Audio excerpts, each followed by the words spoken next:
Hello friends, यदि आपको low blood pressure यानी लो बीपी का प्रॉब्लम है, हाइपोटेंशन का प्रॉब्लम है, तो कौन कौन से खाद्य पदार्थ आपको अवॉइड करने चाहिए, कौन कौन से खाद्य पदार्थ आपके लिए अच्छे नहीं हैं, आज इस बारे में बात करेंगे।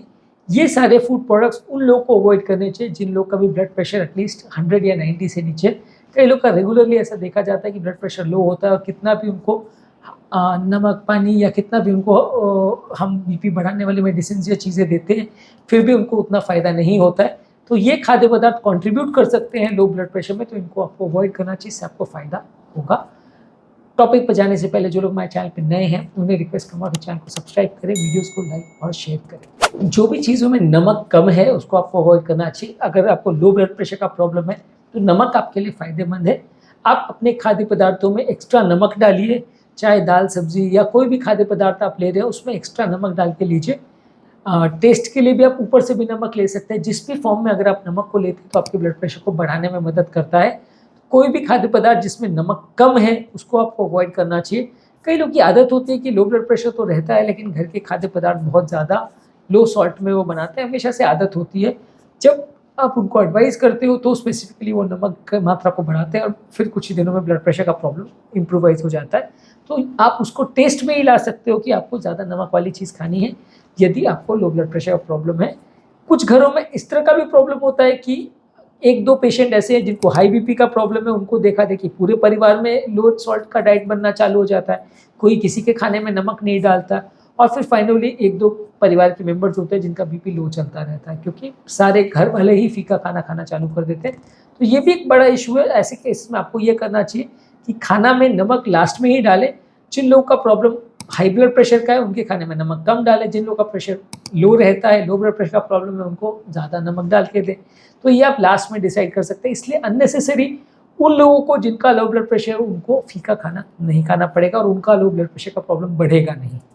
इसके अलावा आपको कैफ़ीन अवॉइड करना चाहिए। चाय, कॉफ़ी और एनर्जी ड्रिंक्स जैसे रेड बुल, बिग बुल, ये सारे ड्रिंक्स में कैफ़ीन बहुत ज़्यादा होता है और ये ड्रिंक्स जो है आपका ब्लड प्रेशर को कम करते हैं।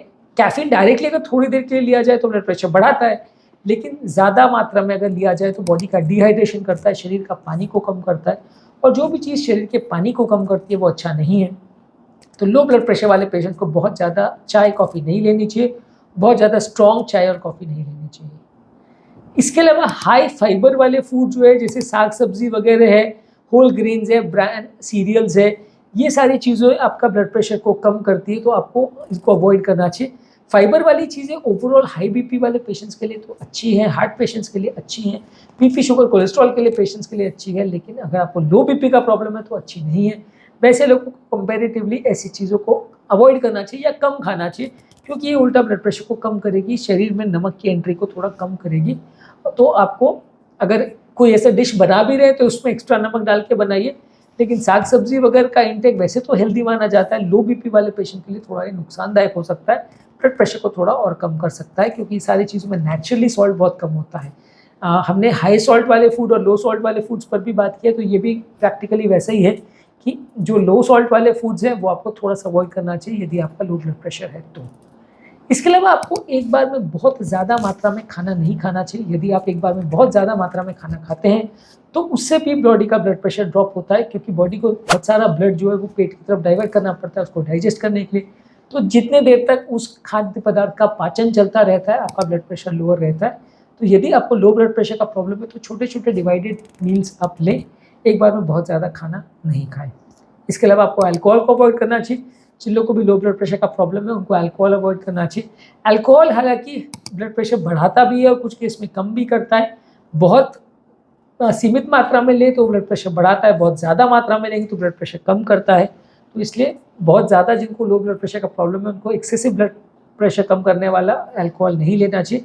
अल्कोहल का थोड़ा सा डिहाइड्रेटिंग प्रॉपर्टी भी रहता है, भले वो पानी जैसा होता है लेकिन वो शरीर में जाने के बाद यूरिन बढ़ाना चालू करता है, जिसकी वजह से आपके शरीर के नसों में जो पानी या ब्लड बह रहा है वो कम हो जाता है, जिसकी वजह से आपकी बॉडी डिहाइड्रेट हो जाती है। तो आपको कोशिश करना है कि अल्कोहल ज़्यादा मात्रा में बिल्कुल नहीं लेना चाहिए। इसके अलावा कुछ डिहाइड्रेटिंग फूड स्टफ है जैसे अजमोदा यानी सेलेरी और पार्सली, ये भी ब्लड प्रेशर को कम करते हैं क्योंकि ये दोनों ही चीज़ें आपके पेशाब को बढ़ाती हैं।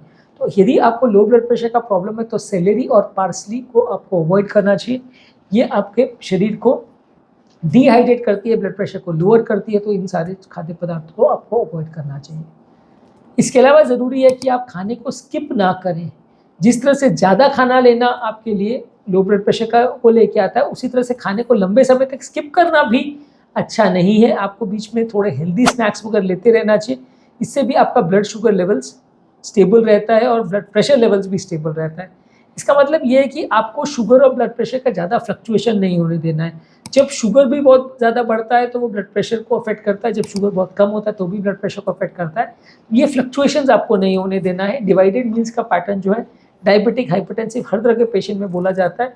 ये सिर्फ हाई बीपी के लिए नहीं, लो बीपी वाले पेशेंट सबके लिए ही अच्छा है कि आप खाने को डिवाइड करके लें, ताकि बॉडी में फ्लक्चुएशन नहीं हो। कभी शुगर बहुत ज़्यादा, कभी शुगर बहुत कम, कभी बीपी बहुत ज़्यादा, कभी बीपी बहुत कम। ये कार्यक्रम जब तक चलता रहेगा तो आपको प्रॉब्लम ही होगी। तो स्टेबल मेंटेन रखने के लिए खाने को डिवाइड करके लें। इसके अलावा कुछ कुछ केसेस में सडन अगर बॉडी में कैफीन विड्रॉल हो जाए तो उसकी वजह से भी लो बीपी हो सकता है। ये कहने का मतलब ये है कि आप अगर रेगुलर बेस पे दिन भर में 8-10 चाय पीते थे, सडनली आपने बंद कर दी, तो उसकी वजह से भी लो बीपी हो सकता है। कुछ लोग हमारे पास ऐसे आते हैं कि जिनको लो बीपी होता है, आप पूछते हो हिस्ट्री तो बोलते हैं अभी थोड़े दिन पहले चाय पीना बंद किया है। तो कैफीन विड्रॉल के पहले 10-15 दिन में भी चाय कम या कॉफ़ी बंद करने के 10-15 दिन के बाद आपका ब्लड प्रेशर सडनली ड्रॉप हो सकता है। पर ये चीज़ें थोड़े दिन तक ही एप्लीकेबल है। ज़्यादातर ये लो ब्लड प्रेशर का प्रॉब्लम पहले 10-15 दिन ही आप परेशान करेगा, उसके बाद नहीं करेगा। तो इसलिए चाय कॉफ़ी अगर रिसेंटली छोड़ा है तो आपको इससे फ़र्क पड़ेगा, बहुत टाइम अगर हो गया छोड़े तो फिर फ़र्क नहीं पड़ेगा। इसके अलावा अगर आप बहुत ज़्यादा हाई वॉल्यूम फ्लूइड्स अगर लेते हैं, बहुत ज़्यादा वॉल्यूम में अगर पानी लेते हैं और अलग अलग तरह के तरल पदार्थ बहुत ज़्यादा मात्रा में लेते हैं, तो वो भी आपके ब्लड प्रेशर को कम करता है। बहुत ज़्यादा मात्रा में पानी या तरल पदार्थ को लेने से आपके ब्लड को डाइल्यूट करता है। इसकी वजह से आपका ब्लड प्रेशर लोअर हो सकता है। इसके बदले आप बीच बीच में थोड़ा थोड़ा पानी पीते रहेंगे तो वो ज़्यादा अच्छा है। एक बार में बहुत ज़्यादा खाना जिस तरह से नुकसानदायक है, उसी तरह से एक बार में बहुत ज़्यादा पानी पीना और शरीर को ओवर हाइड्रेट करना भी नुकसानदायक है। जिस तरह डिहाइड्रेशन नुकसानदायक है, उसी तरह ओवर हाइड्रेशन भी नुकसानदायक है। इससे भी आपका ब्लड प्रेशर कम हो सकता है। खाली पेट शराब पीने से भी ब्लड प्रेशर कम होता है। अगर आप अल्कोहल को खाने के साथ लोगे तो कंपैरेटिवली उसका ब्लड प्रेशर पे इतना इफेक्ट नहीं होगा, पर यदि आप खाली पेट अल्कोहल को लेते हो, शराब को लेते हो, तो वो ज़्यादा ब्लड प्रेशर को कम करता है। इसके अलावा कुछ लोग अगर पानी ही कम पिए तो उससे भी ब्लड प्रेशर कम होता है। जैसे हमने बोला, पानी बहुत ज़्यादा सडनली पी ले तो भी वो ब्लड प्रेशर को फ्लक्चुएट करता है, कम करता है। उसी तरह से अगर कोई व्यक्ति बिल्कुल ही पानी नहीं पिएगा तो डिहाइड्रेट होगा और वैसे केसेस में भी ब्लड प्रेशर थोड़ा कम होगा। तो बहुत कम पानी पीना भी अच्छा नहीं, बहुत ज़्यादा पानी भी पीना अच्छा नहीं। 2 से 3 लीटर के आसपास मेंटेन करिए यदि आपका हार्ट फंक्शन नॉर्मल है, बाकी पैरामीटर्स नॉर्मल है। तो अगर कोई आदमी ज़्यादा पानी पीने के चक्कर में 8-10 लीटर पानी पी रहा है तो भी बीपी ड्रॉप होगा, और यदि कोई आदमी कम पानी पी रहा है और 500-700 ml पानी ही पी रहा है तो भी बीपी ड्रॉप होगा। तो इसका एक बैलेंस मेंटेन करना आवश्यक है। लो बीपी वाले पेशेंट्स में वैसे तो नमक डालना अच्छा रहता है, लेकिन कई बार फिर भी अगर किसी को किडनी का प्रॉब्लम है और कुछ मेडिकल प्रॉब्लम्स है, हार्ट रेट प्रॉब्लम्स है, तो वैसे केस में थोड़ा सोच समझ के ही लेना चाहिए। क्योंकि वैसे पेशेंट्स कई बार बहुत ज़्यादा नमक लेते हैं तो वो दूसरी तरह से बॉडी को और हार्ट को एडवर्सली इफेक्ट करता है। तो वैसे पेशेंट में बहुत ज़्यादा नमक अगर आप लेना भी चाहते हो तो एक बार डॉक्टर से डिस्कस करके लीजिए, क्योंकि वो बॉडी के पानी को और ब्लड प्रेशर को तो बढ़ा देगा, लेकिन हार्ट फेलियर को, किडनी के पैरामीटर्स को और हार्ट के पैरामीटर्स को गड़बड़ भी कर सकता है। तो इसलिए नमक लेना वैसे पेशेंट में फ़ायदेमंद तो है, लेकिन डॉक्टर के साथ डिस्कस करके पूछ के संभल के लेंगे तो ज़्यादा अच्छा है। इसके अलावा कुछ मेडिसिन ऐसी है जिससे भी ब्लड प्रेशर लोअर हो सकता है, तो वो मेडिसिन आपको अवॉइड करना है। काफ़ी ब्लड प्रेशर कम करने वाली मेडिसिन अगर आपको चल रही है तो वो ब्लड प्रेशर को लोअर करती है, तो अपनी मेडिसिन को भी एडजस्ट कराइए। ज़्यादातर पेशेंट जिनको लो ब्लड प्रेशर का प्रॉब्लम होता है वो मेडिसिन की वजह से होने का चांस काफ़ी होता है। कई लोग को क्या है कि वो क्लिनिक्स पे जाते हैं और वहाँ पे क्लिनिक में वाइट कोट इफेक्ट की वजह से बीपी ज़्यादा मिलता है, डॉक्टर्स पैनिक कर जाते हैं और उसके चक्कर में आपको बहुत ज़्यादा मेडिसिन दे देते हैं, पेशेंट पैनिक कर जाता है, तो वो 170-180 बीपी के चक्कर में आपको बहुत मेडिसिन देते हैं, घर पे आपका बीपी ज़्यादा लो हो जाता है, चक्कर आना चालू हो जाता है। तो वैसे केस में दवाओं का डोज एडजस्ट करना तुरंत आपको फ़ायदा देगा और 1-2 दिन में ब्लड प्रेशर नॉर्मल हो जाएगा। उम्मीद करूँगा कि आज के टॉपिक में कुछ नई बातें जानने को मिली होगी। जो लोग हमारे चैनल पर नए हैं उन्हें रिक्वेस्ट करूँगा कि चैनल को सब्सक्राइब करें, वीडियोज़ को लाइक और शेयर करें।